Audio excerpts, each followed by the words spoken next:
child, and she was his mother. So imagine when we were children, mom was mom. Even if she had a PhD degree or supervised a team of researchers or wrote many books, for the rest of our lives, whenever we were with her, she is our mother. And that's all we thought about her as. So we weren't concerned about her glories, her accomplishments. She was just mom, our mother. So it's almost like that. So now we'll continue with another day, October 16th, 1882. So before I continue, whenever we read or study the Gospel, it's a good idea to try to imagine that we are in the presence of everyone that M is writing about. We are present in the conversation, in the drama, in the situation. And then as we read it, we feel that we are part of the story. So it was Monday, a few days before the Durga Puja, the festival of the Divine Mother. Sri Ramakrishna was in a very happy state of mind, for Narendra was with him, and Narendra had brought 2 or 3 young members of the Brahmo Samaj to the temple garden. Besides these, Rakal, Ramlal, Azra, and M were with the Master. Narendra had his midday meal with Sri Ramakrishna. Afterwards, a temporary bed was made on the floor of the Master's room, so that the disciples might rest a while. A mat was spread over which was placed a quilt covered with a white sheet. A few cushions and pillows completed the simple bed. Like a child, the Master sat near Narendranath on the bed. He talked with the devotees in great delight.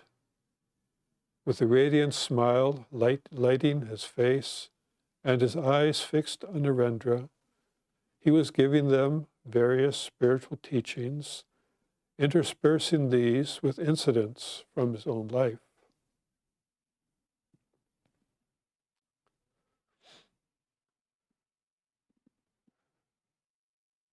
So when I was in India and had a visit at the Dakineshar, one of the places that we would visit is this room that Ramakrishna would sit and give his teachings. And people would sit at that time, at Ramakrishna's time. Whoever didn't fit in the room would sit out on the veranda and be able to hear the discourse. The room was not that big as far as I can remember, perhaps the size of this chapel here, maybe a bit smaller. And it was common in those days for people to have like a siesta in the afternoon. So that's what was happening here after a meal. But Ramakrishna would just use that time as, during the siesta, many of the other people, regular visitors would disappear and leave, but the closest devotees would usually stay around, and then there would be conversation. Not necessarily any napping, just a conversation. So the Master is speaking. After I had experienced samadhi, my mind craved intensely to hear only about God. I would always search for places where there were recitings or explaining the sacred books, such as the Bhagavata, the Mahabharata, and the Adhyatma Ramayana. I used to go to Krishna Kishore to hear him read the Adhyatma Ramayana. So Krishna Kishore was one of the pundits in those days, and he would often read and give and expound on the scriptures.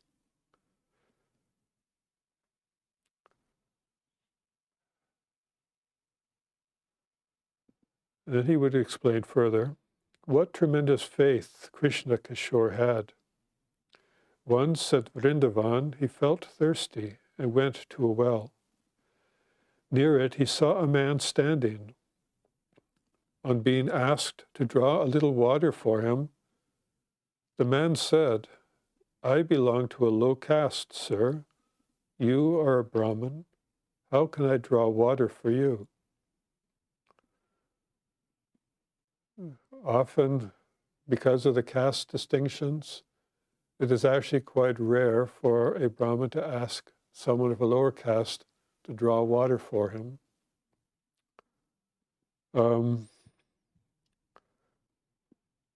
And so he was probably feeling embarrassed by that.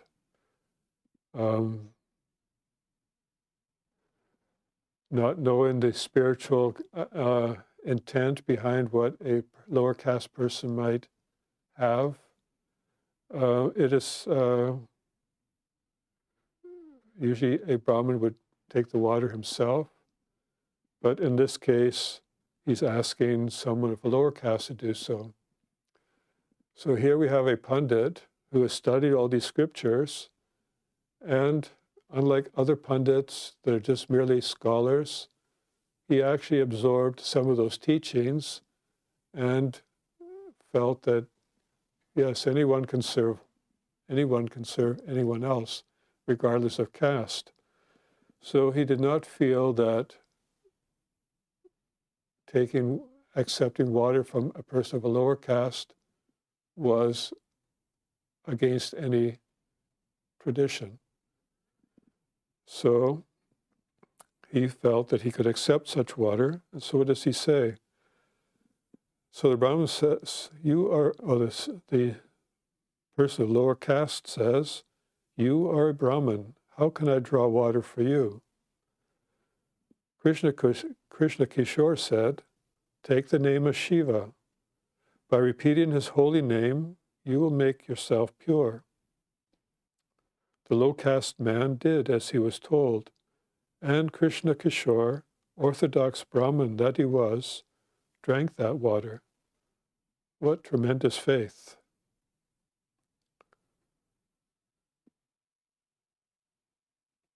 And Sri Ramakrishna continues, once a holy man came to the bank of the Ganges and lived near the bathing ghat at Aryadaha, not far from Dakineshar. We thought of paying him a visit. I said to Haladhari was a cousin of Sri Ramakrishna, and he worked on the temple grounds. So he mentioned to Haladhari, Krishna Kishore and I are going to see a holy man. Will you come with us? Haladhari replied, what is the use of seeing a mere human body, which is no better than a cage of clay? Haladhari was a student of the Gita and Vedanta philosophy, and therefore referred to the holy man as a mere cage of clay. Well, Sri Ramakrishna, being all innocent in everything, he says, I repeated this to Krishna Kishore. With great anger, he said, how impudent of Haladhari to make such a remark. How can he ridicule as a cage of clay the body of a man who constantly thinks of God, who meditates on Rama, and has renounced all for the sake of the Lord? Doesn't he know that such a man is the embodiment of spirit? He was so upset by Haladhari's remark that he would turn his face away from him whenever he met him in the temple garden and stopped speaking to him.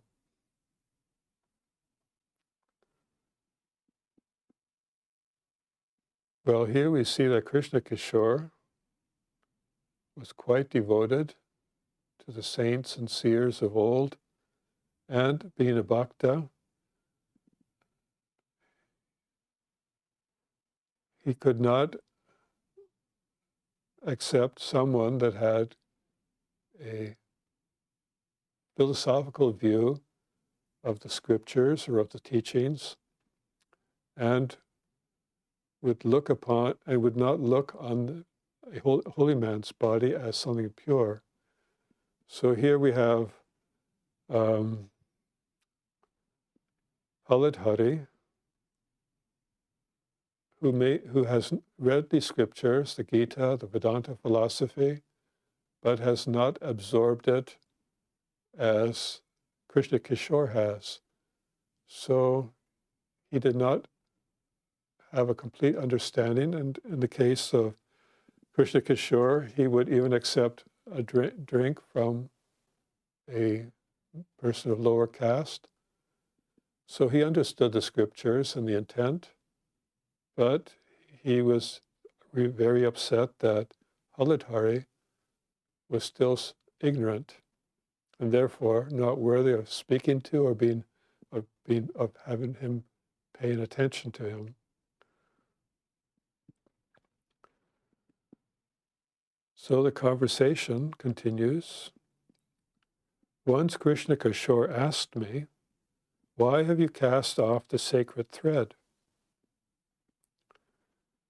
In the early days of Sri Ramakrishna's spiritual practices, he felt that as one worships the Divine Mother, one should show complete humility. Wearing the sacred thread is a sign that one is of the Brahmin caste and therefore superior to others of lower castes. So he felt, no, that has to be shed when one worships God, especially if one wants to feel that they are the child of God. Then there is no question of feeling any sense of superiority. So Sri Ramakrishna is explaining to Krishna Kishore, in those days of God vision, I felt as if I were passing through the great storm of Ashwin. Ashwin is the month of October, similar to our fall, when we have rather strong winds, rains, and so forth. So I felt as if I were passing through the great storm of Ashwin, and everything had blown away from me. No trace of my old self was left. I lost all consciousness of the world. I could hardly keep my cloth on my body, not to speak of the sacred thread. I said to Krishna Kishore, "Ah, you will understand if you ever happen to be as intoxicated with God as I was." And it actually came to pass. He too passed through a God-intoxicated state, when he would repeat only the word Om and shut himself up alone in his room. His relatives thought that he was actually mad and called in a physician. Ram Kaviraj of Natagore came to see him. Krishna Kishore said to the physician, "Cure me, sir, of my malady, if you please, but not of my Om." And everyone laughed.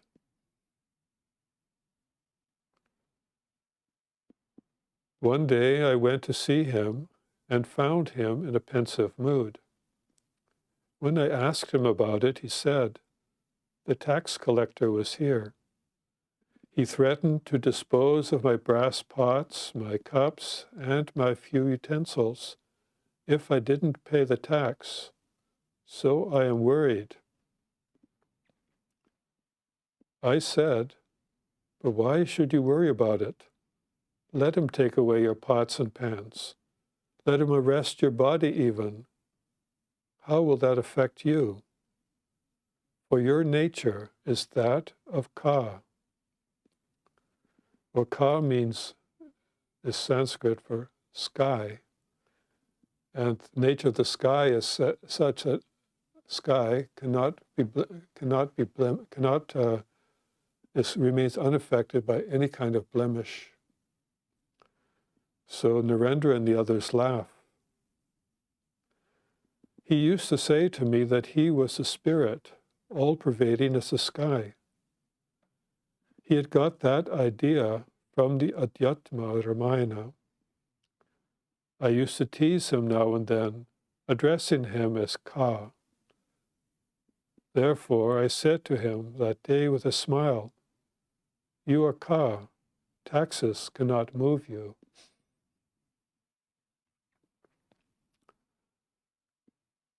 In that state of God intoxication, I used to speak out my mind to all. I was no respecter of persons. Even to men of position, I was not afraid to speak the truth.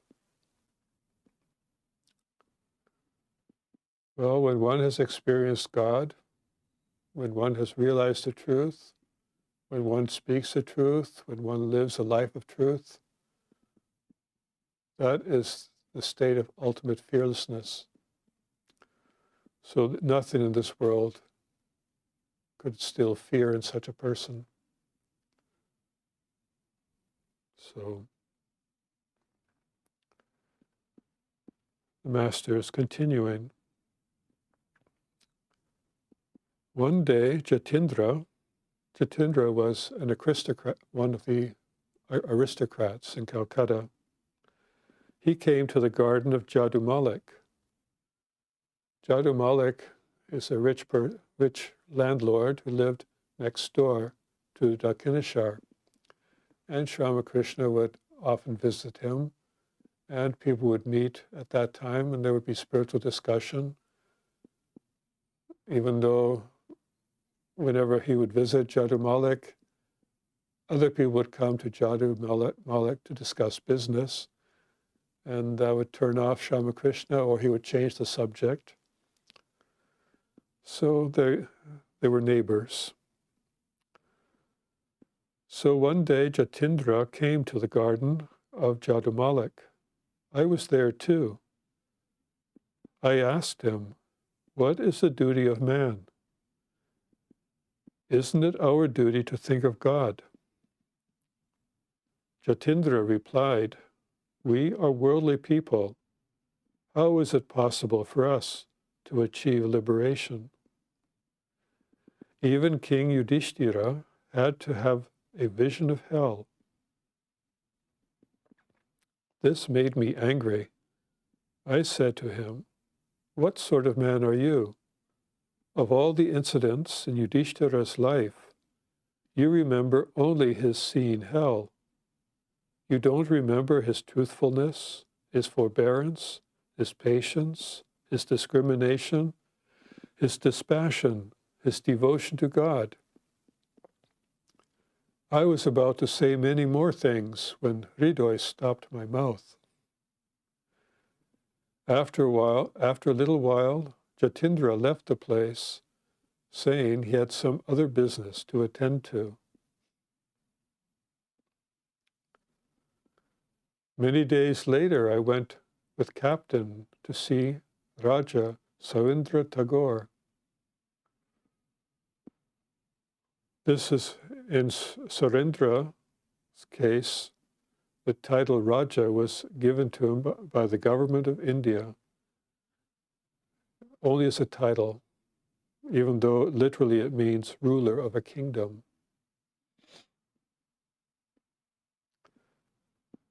As soon as I met him, I said, "I can't address you as Raja or by any such title, for I should be telling a lie."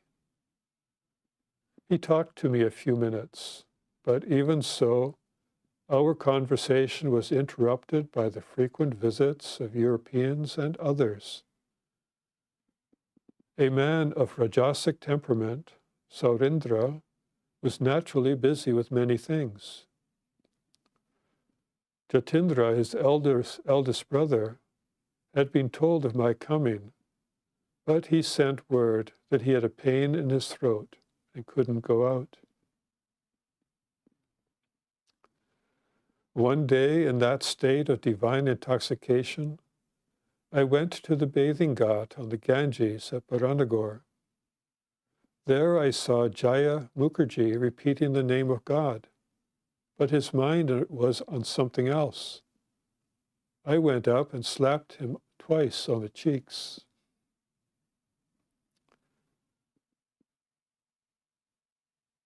At one time, Rani Rasmani, she is the one that had the temple Dakineshwar built and was very wealthy and well known. At one time, Rani Rasmani was staying in the temple garden. She came to the shrine of the Divine Mother, as she frequently did when I worshipped Kali, and asked me to sing a song or two. On this occasion, while I was singing, I noticed she was sorting the flowers for worship absent-mindedly. At once I slapped her on the cheeks. She became quite embarrassed and sat there with folded hands. Well, this is like walking up to your boss and slapping him. So this is the state of Ramakrishna when he shows no respect for what your position in life is, but if your mind is not on God, then these are reminders of what one should keep their mind on when they are working. So, when one gets into such a state of mind, one doesn't enjoy any conversation but that about God. I used to weep when I heard people talk about worldly matters. When I accompanied Mathur Babu on a pilgrimage, we spent a few days in Benares at Raja Babu's house. One day I was seated in the drawing room with Mathur Babu, Raja Babu, and others. Hearing them talk about various worldly things, such as their business losses and so forth, I wept bitterly and said to the Divine Mother, "Mother, where have you brought me? I was much better off in the temple garden at Dakineshwar. Here I am in a place where I must hear about woman in gold. But at Dakineshwar, I could avoid it."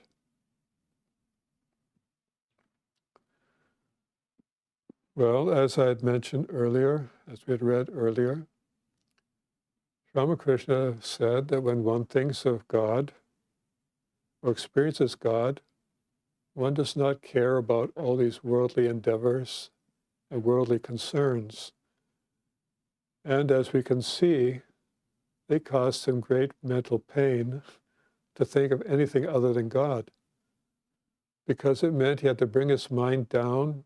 He had to, from something that he felt was the truth, and everything else was of no consequence to him. He had no interest in these things, but yet he had to live in the world, and still, even feeling that he was the child of the Divine Mother, he felt that in this case, he's teaching these brother disciples of his, Narendra and Rakhal and others. He's just telling them stories and examples from his life that how one will feel or think when they have realized God or experienced God. So these words are there to inspire these young men to follow this path, that is the path of truth, and in so doing, they will become fearless. Just as he was speaking to these aristocrats of Calcutta and rich people. So I will conclude there with a closing chant, unless anyone has any questions.